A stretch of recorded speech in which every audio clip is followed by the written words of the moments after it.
Hi, అందరికీ నమస్కారం. చాలా రోజులైంది మిమ్మల్ని అందరినీ కలిసి. కొంత బిజీ ఉండటంతో 10th ఎగ్జామ్స్ కంప్లీట్ అయినాయి. మళ్ళీ కొత్త అకాడమిక్ ఇయర్ స్టార్ట్ అవుతుంది. సో చాలా క్వైరీస్, అపాయింట్మెంట్స్.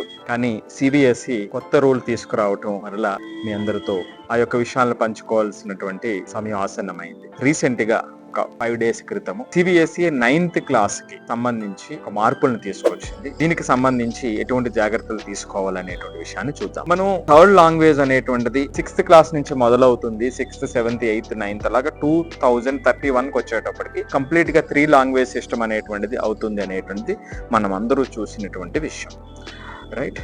సో 9th కి సంబంధించి లేదా 8th కి సంబంధించి 10th కి సంబంధించి ఇబ్బంది ఏమీ లేదు అని అనుకున్నాం. కానీ ఇప్పుడు 9th క్లాస్ కి సంబంధించి కూడా 3 లాంగ్వేజెస్ అని ఈ ఏడాది అంటే జూలై 2026 నుంచే ఇంప్లిమెంట్ చేస్తున్నారు. ఇది పాయింట్ నెంబర్ 1. మరి దీనివల్ల అనవసర ఇబ్బంది అవుతుంది కదా? ఎస్, ఖచ్చితంగా అవుతుంది. ఎందుకు ఇబ్బంది అవుతుంది అని అనుకునేటప్పుడు థర్డ్ లాంగ్వేజ్ అనేటువంటి ప్రెషర్ ఈ స్టేజ్ లో అంటే 8th, 9th, 10th కి వచ్చేటప్పుడు ఖచ్చితంగా అంటే ఇప్పుడు మన తెలుగు వాళ్ళే ఎక్కడో గుజరాత్ లోనో లేకపోతే వేరే కంట్రీ వేరే స్టేట్స్ లో ఉండేటప్పుడు తమిళనాడులోనో కర్ణాటకలోనో ఎక్కడైనా ఉన్నప్పుడు అక్కడ లాంగ్వేజ్ ని అప్పటికప్పుడు అడాప్ట్ చేసుకోవడం అనేటువంటి చిన్న విషయం కాదు.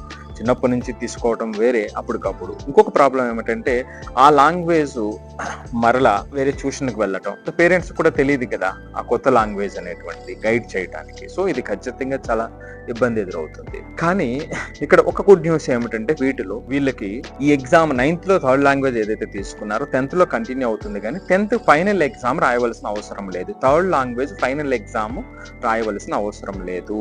అంటే ఫైనల్ గా ఆ మార్క్స్ ని పాస్ క్రైటీరియాగా తీసుకోరు. వాళ్ళు ఎగ్జామ్ రాస్తారు, అది ఇంటర్నల్ అసెస్మెంట్ ఉంటుంది. ఇంటర్నల్ గా మార్కులు టీచర్స్ వేస్తారు, విత్ ఇన్ స్కూల్లోనే జరుగుతుంది. ఆ మార్క్స్ ని ప్రజెంట్ చేస్తారు. కానీ దీని యొక్క క్రైటీరియా అనేటువంటిది పాస్ క్రైటీరియాని ఎఫెక్ట్ చెయ్యదు అనేటువంటిది కొంతలో కొంత మేరకు గుడ్ న్యూస్. ఇక మూడవది, దేశవ్యాప్తంగా దీన్ని తీసుకురావడంతో ఆ కొత్త సబ్జెక్ట్స్ ని టీచ్ చేసేటువంటి వాళ్ళు కొరత ఎక్కువ ఉంది. సో దానికి ఏమిటంటే రిటైర్ అయినటువంటి వాళ్ళని, సో దాంట్లో ప్రావీణ్యం ఉన్నటువంటి వేరే టీచర్స్ ఎవరైనా ఆ సబ్జెక్ట్ లో ప్రావీణ్యం ఉన్నట్లయితే వాళ్ళని ఎంకరేజ్ చేయమని వాళ్ళు చెబుతున్నటువంటి మాట. సో ఏదేమైనా ఈ థర్డ్ లాంగ్వేజ్ 9th క్లాస్ కి నెక్స్ట్ మరలా 10th క్లాస్ కి అనేటువంటిది ఫైనల్ ఎగ్జామ్ ని కన్సిడర్ చేయకపోయినా సరే పిల్లల్లో ఒక రకమైనటువంటి ఒక ఒత్తిడిని తీసుకొచ్చేటువంటి అంశం. కానీ నిజం ఏమిటంటే ఈ ఉన్నటువంటి ప్రపంచంలో అంతా కోచింగ్, కంప్యూటర్ యుగంలో మనం ఉన్నాం. ఈ లాంగ్వేజెస్ అవసరం ఏమిటి అనుకునేటువంటి వాళ్ళు కొంతమంది ఉంటారు. కానీ ఒకటి నిజం ఏమిటంటే మనం వేరే వాళ్ళతో కమ్యూనికేట్ చేసేటువంటిది, వాళ్ళతో మనం మాట్లాడేటువంటి విధానం, మనం మన యొక్క భావాల్ని ఆర్టికులేట్ చేసేటువంటి విధానం, ఇది చాలా చాలా ఇంపార్టెంట్.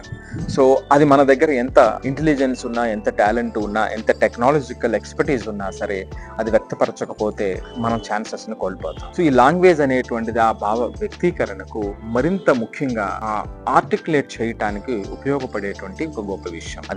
అంతేకాకుండా ఆ పర్టికులర్ లాంగ్వేజ్ మీద పట్టు, మోర్ పర్టికులర్లీ మాతృభాష మీద ప్రతి ఒక్కరికి మన బాధ్యత అది. అందుకే మనం మన తెలుగు మన గౌరవం అనేటువంటి ఒక ఇనిషియేటివ్ కూడా మనం స్టార్ట్ చేసి ముందుకు తీసుకువెళ్తూ ఉన్నాం. సో ఇది చూస్ చేసుకునేటువంటి సందర్భంలో ఫర్ ఎగ్జాంపుల్ గుజరాత్ కి మన తెలుగు వాళ్ళు వెళ్ళి అక్కడ ఉన్నారు, అక్కడ తెలుగు చూస్ చేసుకోవాలి అన్నట్లయితే మరి ఆ స్కూల్ కి సంబంధించి వాళ్ళ తెలుగు అనేటువంటి దాన్ని ప్రొవైడ్ చేయకపోతే మనం ఎక్స్ట్రా ఎఫర్ట్ పెట్టాల్సినటువంటి అవసరం ఉంటుంది.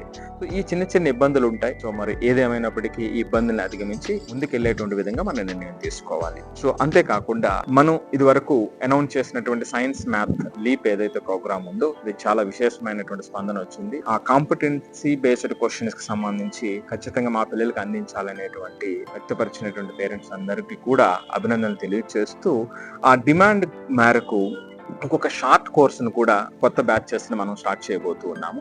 సో ఇదేమిటంటే జస్ట్ ఒక 100 hours మాత్రం ఉంటుంది. 50 hours mathematics, 25 hours physical science, 25 hours chemistry. So ఈ అంటే ఫిజిక్స్, కెమిస్ట్రీ. సో ఈ మూడింటి మీద 100 hours తో సైన్స్ మ్యాథ్ లీప్ అనేటువంటిది ఒక ప్రోగ్రామ్ డిజైన్ చేయడం జరిగింది.